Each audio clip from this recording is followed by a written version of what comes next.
শ্রীমতী অগ্নিমিত্রা পাল।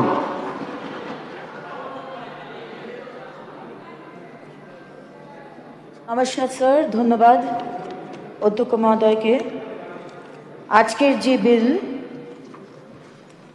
অপরাজিতা women's protection বিল, তার বিষয়ে কিছু কথা বলতে দেওয়ার সুযোগ করে দেওয়ার জন্য আপনাকে ধন্যবাদ জানাই। স্যার, এই বিলটা পড়তে পড়তে আমার ওই ছোটবেলার সুকুমার রায়ের হযবরলর কথা মনে পড়ে গেল। কেন মনে পড়লো স্যার আমি একটু বাদে আপনাকে বলবো, কিন্তু আজকে সরকার যে বিলটা এনেছে তার সম্পূর্ণ সমর্থন করে একজন মহিলা হিসেবে, একজন মা হিসেবে, একজন স্ত্রী হিসেবে, একজন বিধায়িকা হিসেবে এবং এই রাজ্যের নাগরিক হিসেবে আমি কয়েকটা কথা বলবো। আজকে যে বিলটা আনা হলো স্যার, কোথাও আমার মনে হলো যে সরকার পক্ষ বোধহয় প্রচন্ড অভয়াকে ভয় পেয়েছে। কেন বলি স্যার?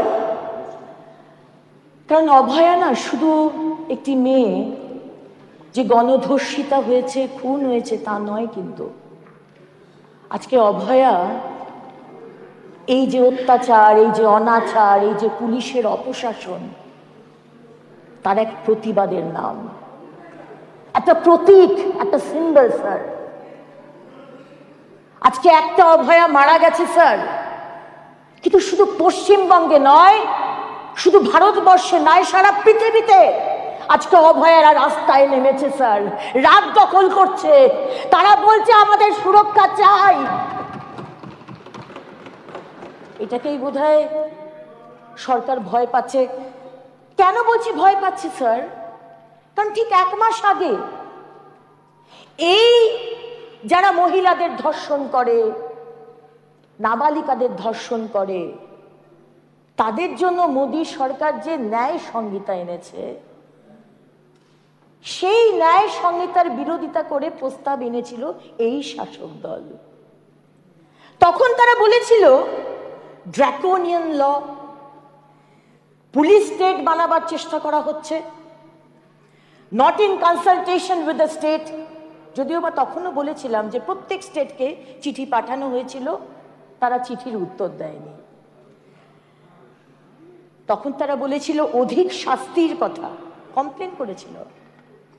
আজকে আবার তারাই স্যার ফাঁসির কথা বলছে। স্যার, আমরা জানি justice delayed is justice denied, কিন্তু স্যার আরেকটা কথা আছে, জাস্টিস হারিড ইজ জাস্টিস বারিড। আমার আগের বক্তা সম্মানীয় শোভনদেব বাবু বলছিলেন এটা একটা সামাজিক ব্যাধি, সোশ্যাল প্রবলেম। কিন্তু শোভনদেব বাবু আপনি বললেন না, শাসক দলের মন্ত্রী বলে বোধহয় আপনি বললেন না যে এটা একটা সিস্টেম্যাটিক ফেলিওর। আজকে আমাদের অভয়া, তার মৃত্যু হতো না যদি সেই হাসপাতালের ভিতরে যে পুলিশ পোস্টিং বা যারা যারা আধিকারিক, প্রিন্সিপাল, তারা স্ট্রিক্ট হতেন, কারা উপরে যাচ্ছে কারা নামছে, যদি সিসিটিভি ক্যামেরাগুলো চলতো। উনি বলছেন সিবিআই তদন্তের কথা, সিবিআইতে নাকি মিছিল হয় না। কি করে হবে স্যার? সব তথ্য তো শেষ করে দেওয়া হয়েছে। কিন্তু বিশ্বাস করুন স্যার, যদি সিবিআই বিচার না দিতে পারে, আমরা কিন্তু সিবিআইয়ের এগেনস্টেও কিন্তু আমরা আন্দোলন করব। এখানে কিন্তু কোনো ছাড় নেই স্যার, কোনো ছাড় নেই। উনি বললেন যে কয়েকটা রাজ্যের নাম করলেন, বললেন সেখানে ওয়েস্ট বেঙ্গলের নাম নেই। কি করে নাম থাকবে শোভনদেব বাবু? আপনি তো জানেন আমাদের রাজ্যে পুলিশ এফআইআর নেয় না, এফআইআর নেয় না। এই ফেক ডেটা এনসিআরবি কে পাঠানো হয়। প্রতি বছর আপনারা ফার্স্ট প্রাইজ পান, সেফেস্ট সিটি কলকাতা। বরাবর পাবেন, পৃথিবীর সব থেকে সেফেস্ট সিটি হবে, কারণ আপনার পুলিশ এফআইআরই নেয় না। স্যার, আজকে সরকারের যে দাবি Kolkata is the safest city, সেটাকে চুরমার করে দেওয়া হয়েছে। আর আজকের এই বিলটা সরকার বোধহয় এনেছে এই যে পশ্চিমবঙ্গের মানুষ জেগে উঠেছে তাদেরকে একটু মলম লাগানোর জন্য। হজবরলা কেন বলছিলাম স্যার, এবার এটাতে আসি, বিষয়েতে একটু পিছিয়ে যাই।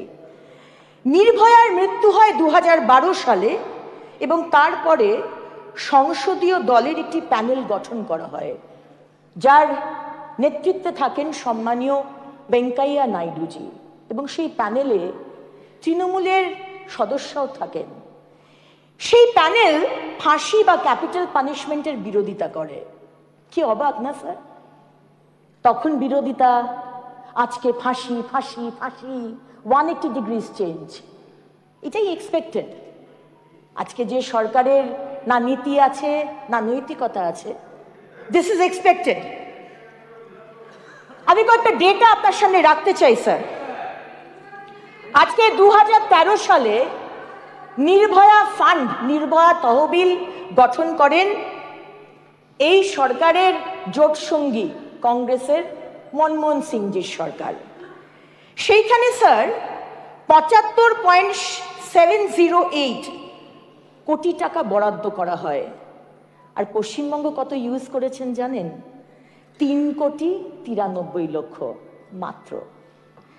স্যার আরেকটি স্কিম সেফ সিটি, সেখানে আহমেদাবাদ, বেঙ্গালুরু, চেন্নাই, দিল্লি, হায়দ্রাবাদ, লখনৌ, মুম্বাই এবং পশ্চিমবঙ্গ, এই সেফ সিটির জন্য প্রায় 1,408 কোটি প্লাস দেওয়া হয়। সেখানেও দেখা যাচ্ছে সব থেকে কম টাকা ব্যবহার করেছে পশ্চিমবঙ্গ। আরেকটা বিষয় আসছে, আমাদের যখন সম্মানীয় উইমেন অ্যান্ড চাইল্ড মিনিস্টার ছিলেন সম্মানীয় স্মৃতি ইরানিজি, 2019 সালে উনি একটি স্কিম করেন, central victim compensation scheme, CVCS। সেখানে 12 কোটি টাকা পশ্চিমবঙ্গকে দেওয়া হয়। বুঝতেই পাচ্ছেন আজকে এই যে টাকাগুলো দেওয়া হয়, যাতে CCTV ক্যামেরা লাগানো হয়, যাতে অন্ধকার রাস্তা না থাকে, লাইট হয়, যাতে নির্যাতিতাদের কম্পেনসেশন বা রিহ্যাবিলিটেশন হয়, সেইখানে এই CVCS স্কিমে 12 কোটি টাকা অ্যালট করা হয়েছে। মাত্র 20 লক্ষ টাকা পশ্চিমবঙ্গ সরকার ইউজ করেছে। স্যার এবার দেখি আমাদের ভারতীয় ন্যায় সংহিতা এবং ভারতীয় ন্যায় সুরক্ষা সংহিতা কি বলছে। আমরা জানতেই পারতাম না যদি সেদিনকে আমাদের সম্মানীয় কেন্দ্রীয় মন্ত্রী অন্নপূর্ণা দেবী তিনি যদি আজকে এই চিঠিগুলো আমাদের মুখ্যমন্ত্রীকে না পাঠাতেন, জানতে পারতাম না। সেখানে বলা হচ্ছে, যেটা 1 জুলাই 2024 লাগু হয়েছে, punishment for rape on a women under 16 years will be rigorous imprisonment for not less than 20 years and may extend up to life imprisonment and fine. Under 12 years, again, with fine and death penalty obdi jete pare. Gang rape, same, with fine and death penalty. Gang rape under 18 years and under 16 years, যেটা আগে life imprisonment ছিল, এখন সেটা death penalty অবধি যেতে পারে। তাহলে আলাদা করে এই বিলটা আনার কি মানে স্যার? 1 মাস আগে যেটা সারা দেশ যে আইনকে ফলো করছে, আবার নতুন করে কি আইওয়াশ করার জন্য এই আইনটা আনা হলো স্যার? শুধু তাই নয়, আমার আগের বক্তাও শিখা দিয়েও বলেছেন যে আজকে fast track special court, fast track court and fast track special কোর্টের মধ্যে ডিফারেন্স আছে।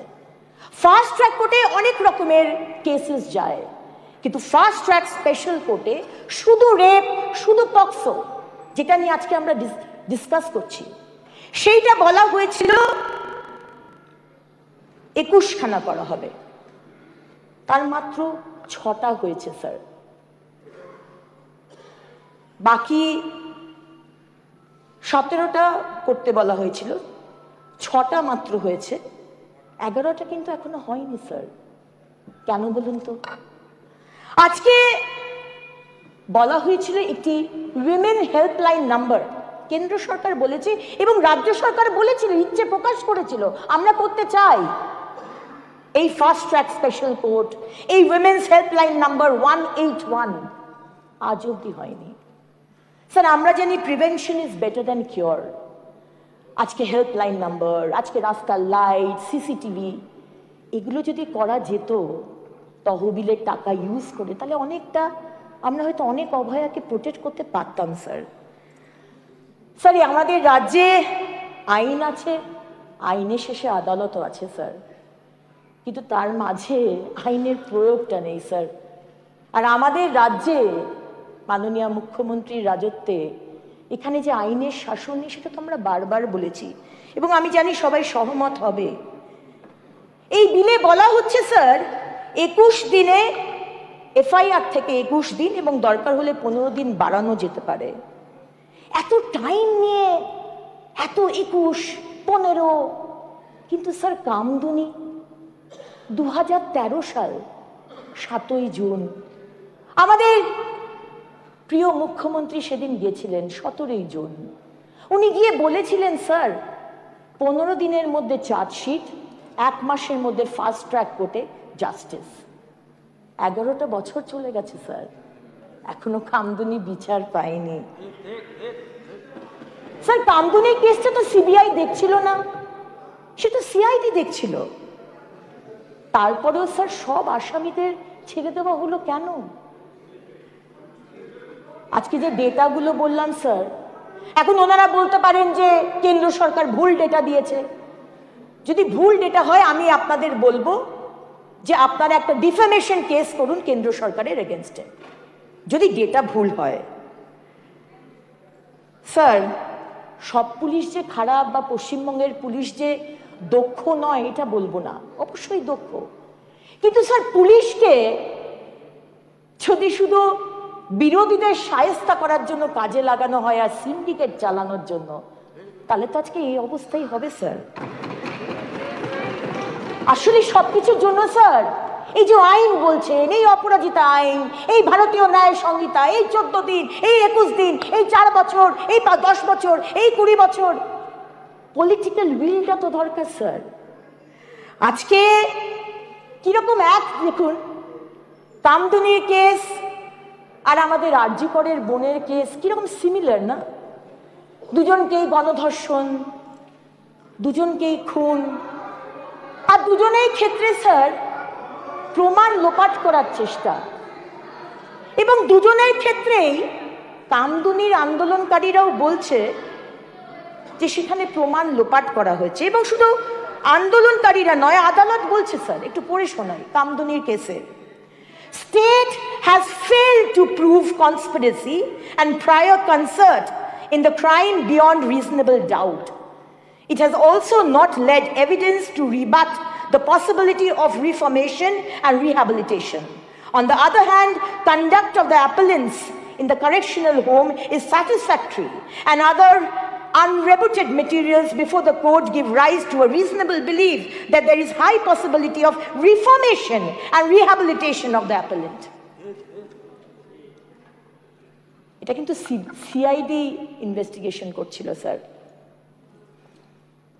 স্যার, আমার প্রশ্ন, আজকে যারা এই দুটো কেসেই যার নাম আসছে তথ্য লোপাটের ব্যাপারে, আজকে কামদুনির কেসে দায়িত্বে ছিল, নামটা যাবে না, আর যে আরজিকর কেসেও আছেন, আজকে তাদের শাস্তির কথা তো কিছু লেখা নেই বিলে। যে রেপ করেছে তার শাস্তির কথা বলছেন স্যার, কিন্তু যারা প্ররোচনা দিয়েছে, আমি সেদিন ছিলাম স্যার এই হাউসের মধ্যে, একমাত্র আমি যে সেদিনকে ছিলাম এবং আমার সাথে আরো দুজন সহযোগী ছিলেন।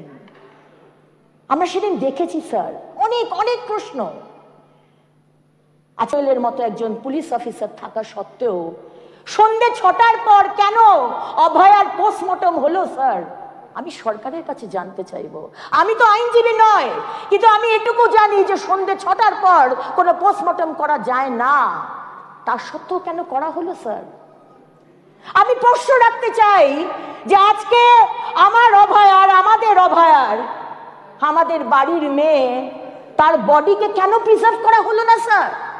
আজকে তো আমরা জাস্টিস পেয়ে যেতাম, বিচার পেয়ে যেতাম। শোভন বাবু বলছেন না সিবিআই অফিসে কেন মিছিল করছেন না, সব তো তথ্য নষ্ট হয়ে গেছে, এত প্রশ্নই তো আসতো না যদি আজকে অভয়ার বডিকে প্রিজার্ভ করা হতো। কেন করা হলো না স্যার? একটা বেসিক প্রশ্ন। আর যখন একটি মহিলার তার স্যার নিচে কোনো কাপড় নেই, ওপরের কাপড় ছেঁড়া, চোখ দিয়ে রক্ত বেরোচ্ছে, মুখ দিয়ে রক্ত, তার গোপনাঙ্গে ক্ষত বিক্ষত, তারপরেও বলছেন ইটস আ কেস অফ সাইকোসিস। আজকে যে principal, the guardian of the hospital, তার আন্ডারে সবাই, যেরকম মুখ্যমন্ত্রীর আন্ডারে সমস্ত পশ্চিমবঙ্গের মানুষ, সেরকম আরজি করে প্রিন্সিপালের আন্ডারে সবাই। সেই প্রিন্সিপালের এগেইনস্টে এত করাপশন কেসেস। মুখ্যমন্ত্রীর কাছে আমার প্রশ্ন, আপনি তো স্বাস্থ্যমন্ত্রী, আপনি তো জানতেন না? আজকে আক্তার আলী ডেপুটি সুপার, তিনি তো বারবার কমপ্লেন করেছিলেন। গতকাল তাকে অ্যারেস্ট করা হলো, আপনি কেন অ্যারেস্ট করেননি? আপনি কেন তাকে প্রোটেক্ট করেছেন? আপনি কেন তাকে ন্যাশনাল মেডিকেল কলেজের প্রিন্সিপাল করেছেন?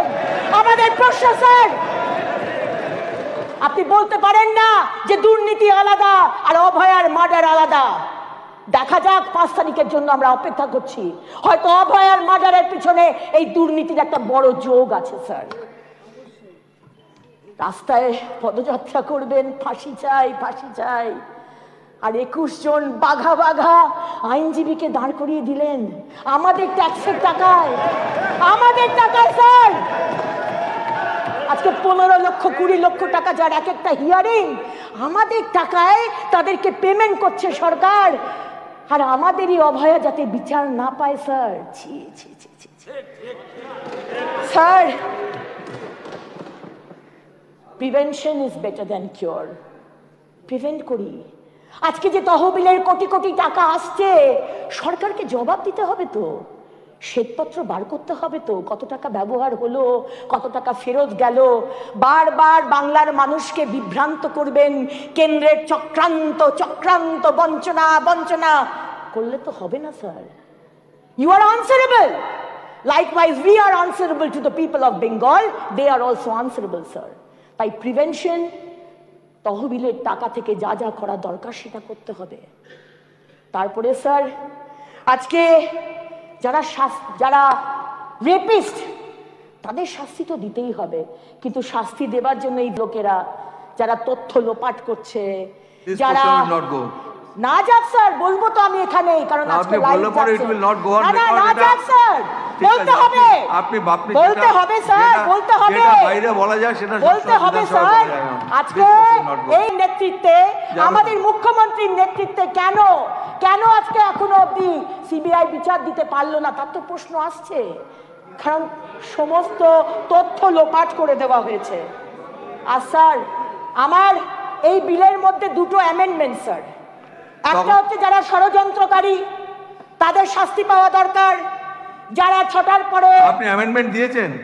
আমি বলছি স্যার, আমি দিয়ে দেবো, অ্যামেন্ডমেন্ট দিতে হবে, আমি দিয়ে দেবো স্যার। শুভেন্দু দিয়েছেন, শুভেন্দু অধিকারী দিয়েছেন, সেগুলো আমরা নেব। ঠিক আছে, আমার বক্তব্য আমি রাখি স্যার, তারপর আপনার নেবার হলে আপনি নেবেন।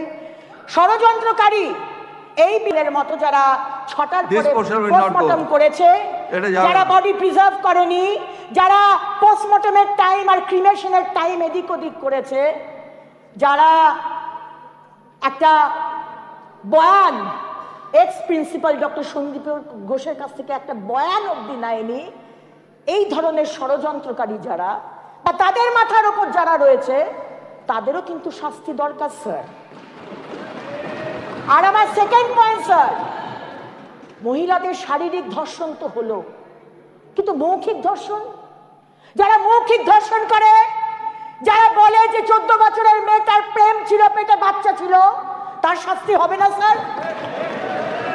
যে বলে পার্কস্ট্রিট কেসে, যে বলে যে ও তো গণিকার খদ্দেরের মধ্যে রেট নিয়ে একটা গন্ডগোল ছিল, তার শাস্তি হবে না স্যার? যে বলে এই 14 তারিখ রাত্রে যখন মহিলারা রাত দখল করতে গিয়েছিল, যারা বলেছিল রাত্রে তার স্বামীরা যদি জ্বালাতন করে তখন আমার কাছে বলতে এসো না, তাদের শাস্তি হবে না স্যার? যারা বলেছে যে আজকে বাড়ির সামনে মা আর বোনেদের বিকৃত ছবি লাগিয়ে দেবো, তার শাস্তি হবে না স্যার? তাহলে স্যার আর 1 মিনিট, যারা যারা এই মৌখিক ধর্ষণ করছে তাদেরকে 3 থেকে 5 বছরের রিগারাস ইমপ্রিজনমেন্ট দেওয়ার দরকার স্যার। আমি একটা কবিতা দিয়ে শেষ করছি স্যার। তাপসী মালিকের যখন ঘটনা ঘটেছিল, তখন নাগরিক কবিয়াল 17 বছর আগে এই কবিতাটা লিখেছিল। এই 1-4 লাইনের কবিতা স্যার। আক্রোশে ফাটে সেই মুখ, চিৎকার আগুন জ্বালাবে, দেশ জুড়ে আগুন লাগুক, দেখি ওরা কোথায় পালাবে। পুলিশের কোলে নেবে ঠাঁই স্বজন হারানো মানুষেরা, বলবেই প্রতিশোধ চাই, প্রতিশোধ চাই, প্রতিশোধ চাই।